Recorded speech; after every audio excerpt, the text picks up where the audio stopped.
the best. Okay, good morning, everyone. Hey, good morning. So we're just going to wait for a few people to join us this morning. If you're joining in, you can share this post with your friends or family members. All you have to do is click the share button, either on Facebook or YouTube, and that will allow you to share this video. Today we're talking about cancer and heart disease, so it's going to be an awesome topic for all of you guys. Wait a couple more seconds here till some people join in. Yeah, here we go. Let's see. Oh, hi, Denise. Hello, Mother.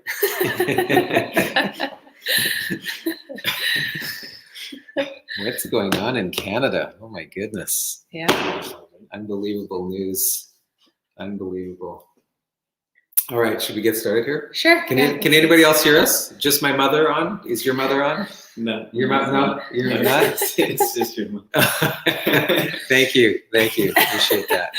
So if you're joining us, please leave us a comment. Let us know that you're watching, and then we'll go ahead and get started. Yeah, that's great. This is great. Oh, Jolt, what's up, buddy? How you doing, Dr. Jolt from Winnipeg? Just made some comments about Winnipeg. Can't believe what's going on in Canada there. But okay, so today we're going to talk about heart disease and cancer, obviously afflicting the majority of people. I think it's 5 out of 6 of us who will develop it in our lifetime. But here's what's interesting. Everybody wants to blame their parents. So my mother's watching, as you can see in the comments, and I want to blame my mom for everything that's wrong with me, or I want to blame my dad for everything that's wrong with me. And it's a natural tendency, and actually we've been taught to do that, right? But science shows something completely different. Science shows that that is not right. However, if you believe that your parents are making you sick because of the genetics that they've given you, then most likely you're going to be right, because your belief then become the actions that you take during the day, and those actions become habits, and then those habits, whether either lead towards health, life, and vitality and healthy person, or lead to sickness, disease, medications, heart disease, and cancer. And so if you're developing this, if you have the same habits as your parents, if you eat the same foods, if you do the same kind of stuff, then most likely you're going to have the same results. Luckily, my mom is nice and healthy, so I'll follow those habits, right? You know, another way to say it is to think is to create. We've all heard the saying, to think is to create. Yeah, we're creating. The way we think creates the level of health that we have today. And that includes heart disease and cancer. Or the Bible says that as a man thinketh in his heart, so is he. All these things say the same thing. However, if you believe that it's your parents' fault that you're sick and miserable and that you have disease, and that's why your blood pressure is high or your cholesterol is high, or that's why you've been diagnosed with whatever, then that's true to you. So it's not the truth, but it's your truth. And so it is true for you, right? But it's not the actual truth. And I'm going to get into that right now. How do I get to the next one here? Yeah, right? Okay, so let's just do this here, just so you can see, because it's a very small slide, right? Small pictures. So I want you to focus on the pictures on the left-hand side, right? On the left-hand side, at the top, you're going to see pictures of genetic material of twins, and we can glean a lot and understand a lot from following twins. Okay, and on the picture on the top, what you'll see is how their genes are very similar at the age of 3. So their genes they are identical, but they also look identical in terms of what's called epitopes, which is like the lifestyle decisions that you make that alter your genetic expression. Okay, now if you look at the bottom picture where you have the green and the red, you can see how the green and the red are thicker, and they're at different levels that from one side to the other. Those are twins that are 50 years old. And those epitopes are expressing the genetic expression that the person has in a different way based on their lifestyle. And so you can clearly see that even though the genes are identical, the genetic material is identical between one person to the next in these twins, right? The decisions they've made have caused their genes to express themselves in different manners. And so, yes, genetically, you can say, well, I'll have a certain type of hair color that I can't change based on lifestyle, or eye color, or height, or things like that. However, the expression of health is based on the decisions that you make on a daily basis. So if you want to continue to believe that your parents have everything to do with the level of health that you're at right now, then you can go ahead and continue to do that. But that is not the truth. The truth is that the decisions you make every day either lead you towards health, life, and vitality and make you express health and wellness, or make you express sickness and disease. From the foods you eat, from how you think, from the chemicals in your environment, from the emotions that you deal with or don't deal with, all those things are extremely, extremely important. Just on the note of emotions, you know, people are 5.6 times more likely to suffer a heart attack after receiving a positive cancer diagnosis. So what does that tell you? That means that when we're devastated by and heartbroken by a diagnosis that we don't like, that changes our level of health, and it leads to 560% more possibility of developing a heart attack. And that in and of itself shows you that it's your lifestyle, it's your mood, it's your emotions, it's your eating, all that stuff that leads to health and disease. So as we get into it, I want to break down the barriers of the lies that we've been told that it's your genes, and recognize that it is not the genes, it's the decisions that you make every single day. Who's next? You're next? Yeah. I'm going to be going over cancer. So on that note, so like Dr. Joel said, emotions can play such a big role in cancer and the disease of cancer. But just yesterday, I had a patient come in, and I think that all three of us see this far too often in the office, is that a patient comes in with something that's been going on for, let's say, a couple of weeks. In my example yesterday, it was a patient who was experiencing some knee pain, and that's the only symptom that she had had for a couple weeks now, and it's really been bothering her. And the first question that she asked me yesterday was, Dr. Kristen, do you think I have cancer? Oh, yeah. And it made me laugh a little, because exactly. that's not where my head goes immediately. But unfortunately, in the community that we're in, or the medical model that we're in, that's everyone's first thought. Oh yeah. Or Absolutely. they WebMD themselves with knee pain, and it comes up with cancer, which is crazy. Yeah. I think if they WebMD anything, so try to stay off the internet. It's everything. I feel something in my bowels and my stomach immediately. Right. It's cancer. Oh, it's not the big sundae that you just had filled with chemicals and just junk food. Oh no, it's not that. It must be cancer. Right. So it's heartbreaking to me as a healthcare provider that everyone's first thought is to go to cancer, and that just plays with your emotions, and it actually affects those cells that can turn into cancer cells. So you don't want to go there for first thought every single time. And the way that we used to think about cancer, even if you had a diagnosis of cancer, was to cut, poison, and burn. So cut it out, radiate it, take chemotherapy, all these drugs, or burn it off, something like that. So we kind of want to shift your thinking about how cancer works, what fuels cancer. And the example that I'm going to use is breast cancer today. This kind of goes for all different kinds of cancer, but I'm just going to give you breast cancer examples because of the mammogram and how easy it is to talk about with radiation, because that's the number one thing that usually patients are recommended, or they have to have one every year for their insurance. But I just want to kind of enlighten you about a few things about mammograms. So there's a few studies that I've done that I'm going to read you some facts about. So one stated that 68% of patients believe that just by getting a mammogram, they will lower their cancer risk, which is pretty crazy. So just by getting a mammogram, yes, it's false. And one study kind of proved that. So it was comparing unscreened patients, so without a mammogram, or screened patients with a mammogram. And determining who what the death rate was from breast cancer in those two populations. And it compared 1,000 patients in the unscreened category and 1,000 patients in the screened category. And in the unscreened category, 1 patient out of 1,000 passed away from breast cancer. And in the screened category, 4 patients had passed away out of 1,000. So that's a big difference, just from 1 to 4. It's pretty much quadrupling your risk of passing away or getting more severe symptoms that leading to death from breast cancer. So why is all of this? There's radiation in a mammogram. Even though people say it's low dose radiation, it's still radiation that plays a big role, especially on the breast cancer tissue. So low dose radiation from a mammogram represents very potent mammary carcinogenic things that can go on that are capable of planting the seed within the cancer cells with the irradiated tissue. So what that means is that the tissue that's irradiated or in exposure to radiation during a mammogram, that can become more carcinogenic than unscreened tissue. And the British Journal of Radiology states that low energy X-rays are 4 to 6 times more likely to damage the DNA than high energy X-rays. So even though it's low dose or low energy, those can damage the DNA because those cells cannot repair themselves afterward, especially if you have the BRCA gene.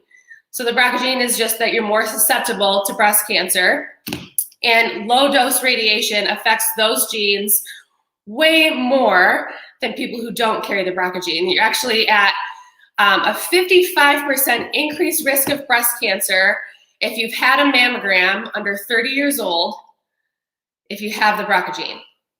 Yeah, I mean, does that make sense? Yeah, Okay. I get it. And what I want to say to that is I don't think people understand, like when we take an X-ray of the spine, right? One mammogram is equal to, what's the number, 4,500 X-rays of the spine? Right. Yeah, I'd be thrown in jail if I took 4,500 X-rays on somebody. I would be thrown in jail because that's absolutely unethical to do. Yet every year they want you to go for a mammogram, yet it increases your chance of breast cancer. Yep. And now there are countries like in Switzerland, for example, who say, okay, well now because it increases your chance, we'll just do it every other year and that'll be better. It still increases your chance of getting breast cancer, of developing it when you're radiating your body that much. Exactly. So there are different screening types, which we're going to go over in just a second. But cancer, I want you to look at cancer not as a curse, even if you've been diagnosed with cancer or think that you have symptoms of whatever is going on. It's your body protecting itself. It's a sign that something's not right within your body. The homeostasis of your body isn't able to do what it needs to do. So you need to take a look at the bigger picture, your lifestyle and environmental habits to create that homeostasis so cancer doesn't even have a chance to develop. So instead of a mammogram or radiation, you can do something called thermography. So a thermography scan is a scan without radiation. It uses only thermal imaging to detect where there's increased blood flow or lymph flow to certain areas that feed the cancer cells. So you can see that little picture that I have on the screen for you. That's a thermography picture of breast tissue.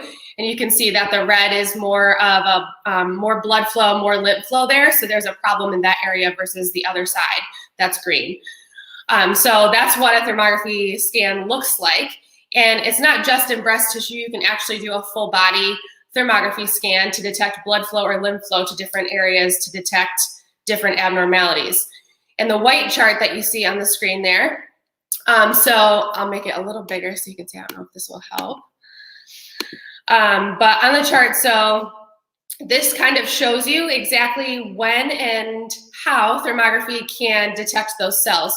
So on the chart here, you can see that it says at 1 year of development, which is 16 cancer cells, a mammogram can detect abnormal blood or lymph flow feeding that area. So that's very early on, it's only 16 cells. But as you work your way down the chart, you can see that a mammogram won't even detect cancer cells until they've multiplied 4 billion times, which is insane. So if we're talking about prevention with cancer and keeping your body in the right, homeostasis and state, you want to do this thermography scan way ahead of time, and this will let you know if there's anything going on that you can address immediately instead of waiting. And there are other ways that you can, detect cancer or see if there's anything else going on, which is through blood testing or an MRI scan as well. So the biggest things that you can do is to let go of the emotional fear that you have that's going to cause these cells to multiply faster or give your body a more stressful state. Be an informed consumer. So things that we use every single day on our skin, makeup, in the shower, personal care products, clothing, toothpaste, food is a huge one. The water you drink, all of these things play a role in how our body responds and how these cells either multiply or can regulate themselves normally. And if you need help with any of that, please, ask us questions, bring labels into the office. We'd love to help you.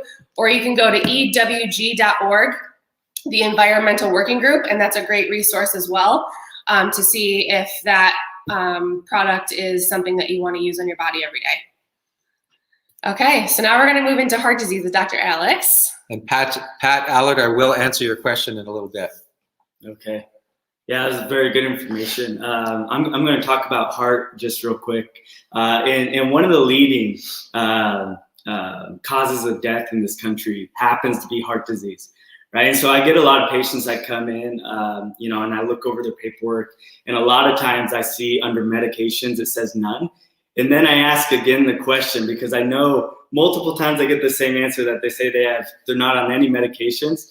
But a lot of times they say, well, no, I'm not on any medications except for high blood pressure and a statin, as if it's normal, right? So they first put that they don't have any, but then I find out that they're on these 2 medications, which it seems to me that the majority of people that come in are on these 2 medications, right? So what I want to clear up is this myth about cholesterol and cholesterol being something that's bad. Well, this is a biggie. It's huge, because most people think that if their cholesterol is high, that they have to cut out fats and all these other really good foods, and they have to take a statin drug to lower their cholesterol, and that's the only way.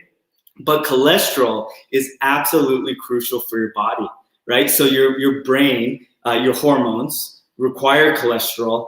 And if you don't have the cholesterol in your brain, which, if you're taking a statin, that's lowering the cholesterol. That's why a lot of patients that are on the statins are also depressed, or their mood is changed, because they don't have the proper cholesterol necessary for the brain to function like it's supposed to. Totally. Anxiety, short fuse, all those are very common with cholesterol. And so medication. Yeah, so that statin drug is lowering the cholesterol, and the cholesterol is so necessary, right? And so the real issue isn't that you have high cholesterol. The issue is the dietary stuff that you're doing. That's what it's doing is damaging the arterial lining in the arteries, or the epithelial lining in the arteries. And so what happens is if you're smoking, if you're eating high sugar foods, if you're stressed out, it causes damage to the lining of the arteries. And then what happens is there becomes a buildup of plaque.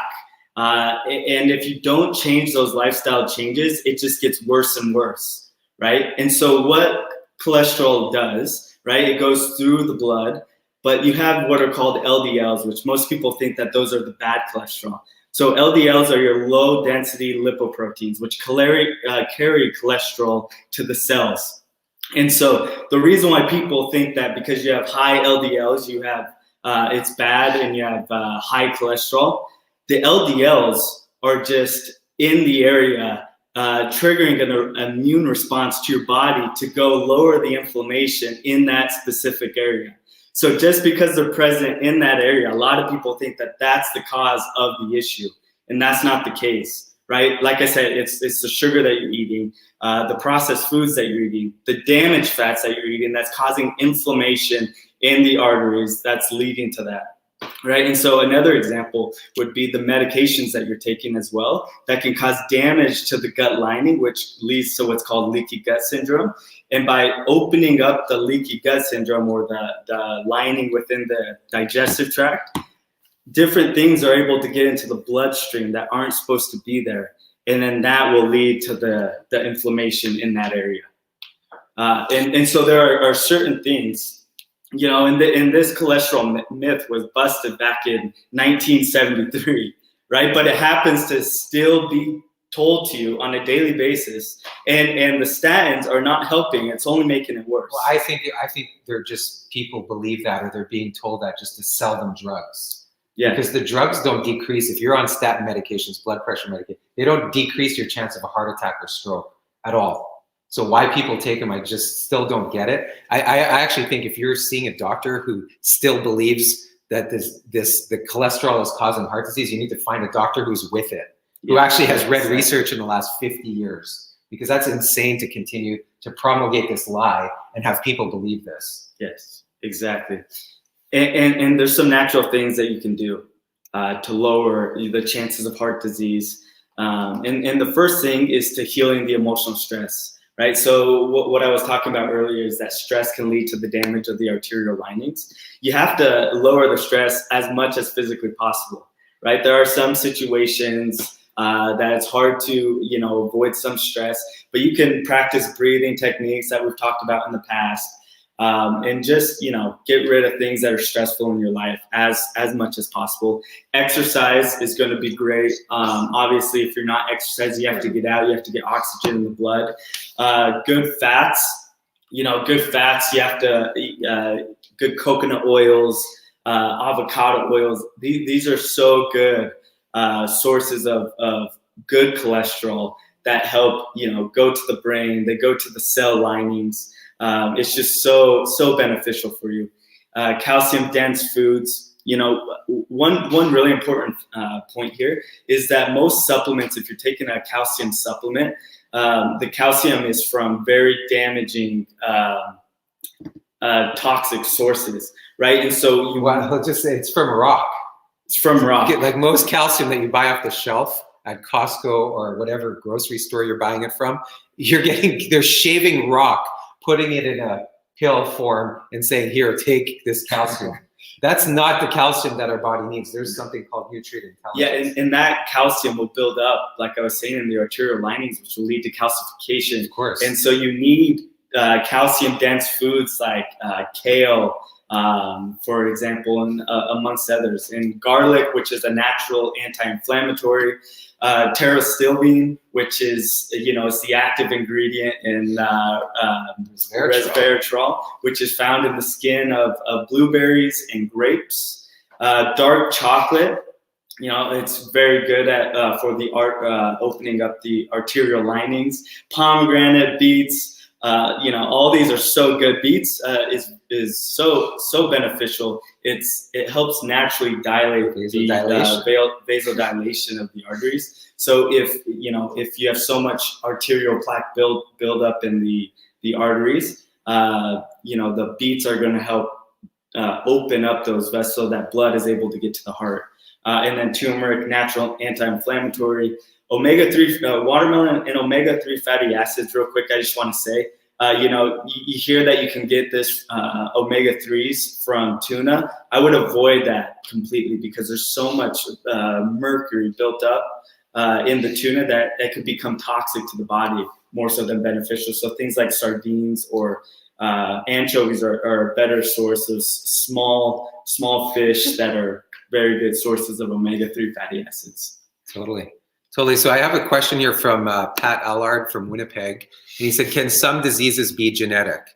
Like if a certain type of cancer runs in the family? Okay, so the answer to that is, can some diseases be genetic? The answer is yes. Like if you have a chromosomal anomaly, like Down syndrome, for example, that's a genetic problem that you're not going to change. But there are other genetically common diseases like cystic fibrosis, for example, that you can reverse, that literally through lifestyle that you can change. I know it's very hard to hear that, and it happens rarely, but if given the right environment, your body can reverse that. Okay, cancer is not genetic. You like you said, everybody has genes that could turn cancer on, and everybody has genes that can turn heart disease on.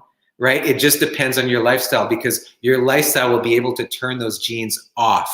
And so, yeah, Pat, and I know your story too, but if that's in your head, you have to change that thinking, because that thinking can lead to habits that create that same disease, for example. But no, cancer is not genetic, even though you're going to have people say, well, yeah, there are genes that predispose you towards it. Yeah, but you could turn those off by the epitopes that you create by the decisions that you make. It's very simple. It's a very powerful concept, though. So the next time you reach for a cigarette or a drink or I don't know what else is chocolate cake. chocolate cake. I mean, you can make it healthfully. Or what about something from like a hot dog from the gas station? The next time you reach for a hot dog from the gas station, just remember that you're turning cancer and heart disease genes on, and you don't want to do that. All right, and by the way, we have a seminar coming up here in Naples, right? Yes. So we have 2 mini-series dates left. The next one is brain health, and then followed by reframing aging. So those are the last 2 before we have our big event. Brain here health, in I think, will Naples. be good because there's been a lot of brain damage that's happened in the last year in people. It's incredible. Yeah, so it's all building up to our big event on February 20th, which is on a Saturday. We're going to be here from 11 to 1, and it's going to be right across the street at F45. We're going to try to get all of you there to join us. It's going to be the biggest event of the year, and we're going to talk about all of these topics and even more. Yeah, So, awesome. All right. So see you next week, everybody. See you guys next week.